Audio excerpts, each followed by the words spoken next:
The standard size of a 3x3 speed cube in 2020 is about 56mm. But should we be using bigger cubes? Or smaller cubes? Today, let's sort of find that out. So yeah, this video is going to be another one of these little experiments. Disclaimer, not that scientific, not that proving, just a whole lot of fun and some interesting statistics I'll show at the end. So I hope you guys enjoy it. Another disclaimer, I certainly did not come up with this idea of comparing cube sizes. This has been done a lot of times in the past, most notably by Crazy Bad Cuber a long time back. But I'll link his video and some other videos in the description, but I thought I would put my own spin on it in my style of video and hopefully you guys enjoy it. So without further ado, let me explain to you what's about to go down. As you can see, Daily Puzzles has sent me here a number of cheese 3x3s in a whole lot of sizes, and I'm going to be doing an average of 25 on each of them and comparing my times, comparing best and worst means and averages, and just seeing how viable it is to speed solve on a 9cm 3x3.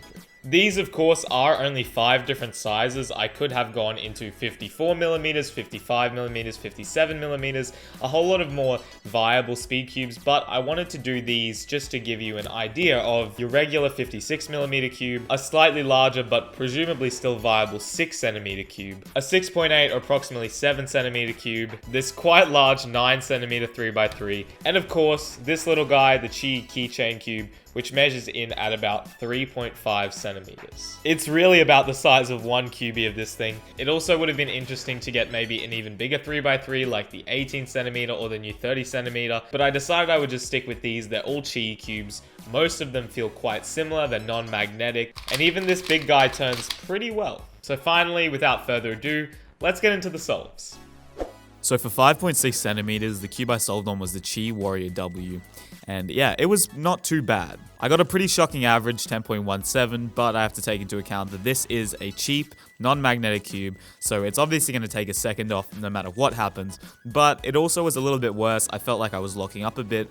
Despite me making the effort to warm up before I started filming, I still maybe wasn't completely in the zone, and this cube did lock up a bit, but overall it wasn't too bad and I got some decent solves.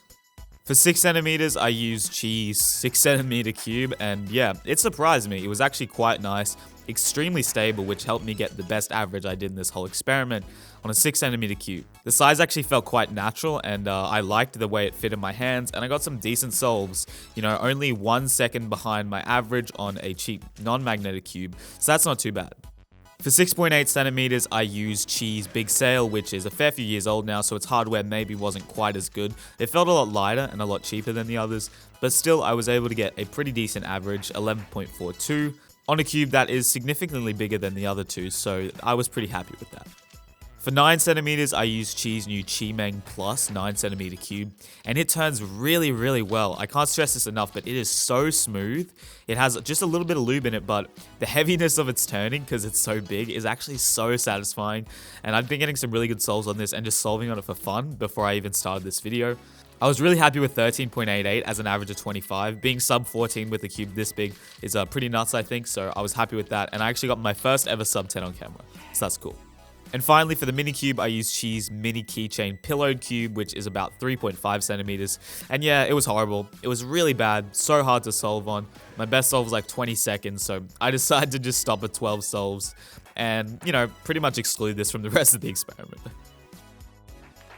Now, let's jump on over to the spreadsheet I made.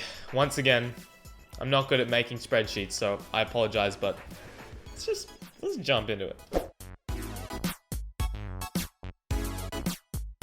I'm going to start off with this keychain cube, and I'm going to tell you straight up, don't buy this. Maybe you want a cute little keychain for your car. It's quite cheap. It's a speed cube, but like, it's so small.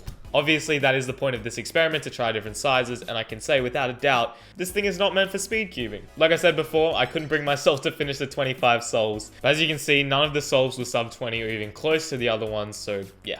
Sorry, Chi.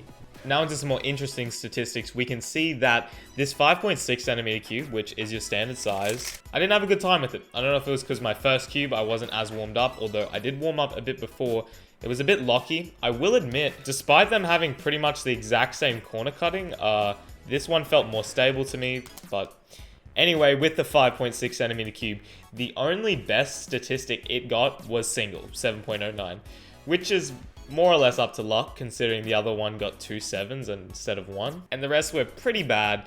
My average of 25 was only 10.17, which is about, a second, maybe 1.3 seconds slower than my average. Granted, it's a non-magnetic cube that's like under $10, maybe like $5 US. So it is what it is, and it wasn't the worst average ever. But if we take a look at the 6 centimeter cube, this guy won in every other category. Subjectively, it kind of performs maybe a bit better. It's maybe a little bit more stable. Still, I was only just barely sub 20 on the whole average of 25 with 9.99, which is a whole second slower, which I guess, again, is to be expected with a non-magnetic cube. And this average was also more consistent than the other one. All of the worst and best were better than the 5.6 centimeters. And this beautiful colored table I've made sort of shows you that there's a lot of cool colors that indicate it was a decent average. I doubt we'll ever see a more viable or flagship cube with magnets come in 6 centimeters unless you want to magnetize this yourself. But for the completely subjective and trivial purpose of this experiment, 6 centimeters versus 5.6 centimeters in essentially the same cube. It's not bad. It's usable, and it's quite nice actually, especially if you have big hands. Next is this big sail. It's only an 8mm step up from the 6 centimeter cube, but it already starts to feel bigger. This 6 centimeter cube is quite close to 57mm, so you could give this to a non-cuber and they wouldn't think twice about it. But once you start getting up near 7 centimeters, somebody's gonna be like, wow, that's quite a large Rubik's Cube. And it is. For my hands personally, which aren't overly large, this still fits quite well. I can still turn reasonably fast, and my average was not too bad.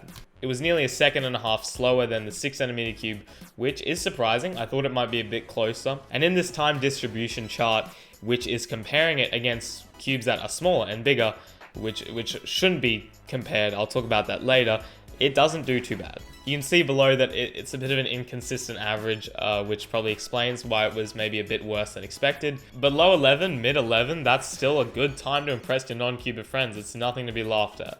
And finally, onto the big mama, as I like to call him, we have the 9 centimeter cube, which, what do you expect? It's 9 centimeters.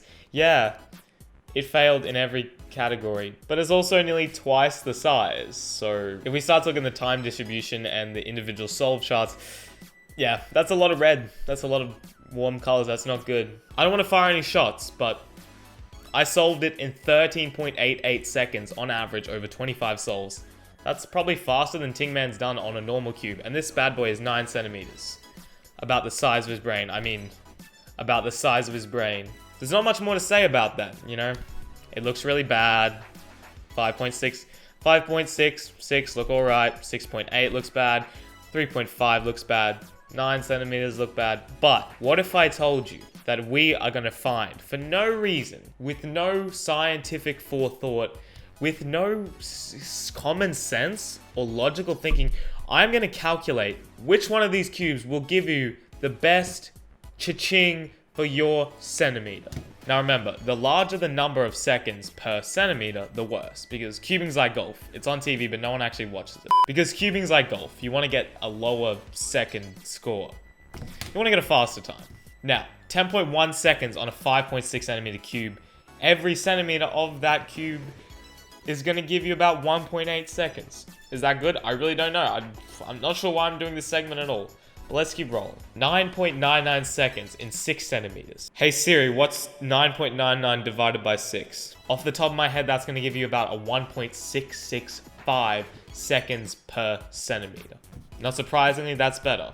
11.42 seconds on a 6.8 centimeter cube. That's going to give you about 1.68 seconds per centimeter, which is a little bit worse. And finally, 13.88 seconds on a 9 centimeter cube. Surely that must be some sort of second per centimeter record on the TNL Cubing channel. No one's been waiting for this, but that equals 1.5422. But yeah, there's not much more I can actually say other than that.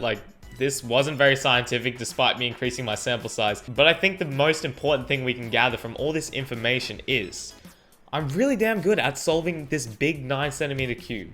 If anyone wants to send me a video of them beating my 9.37 on-camera single on this baby, please do. And actually, come to think of it, what better way to see if size really affects your solves than to race someone. Ting Man, you've been challenged. 9 centimeter cube versus your 5.6 centimeter cube.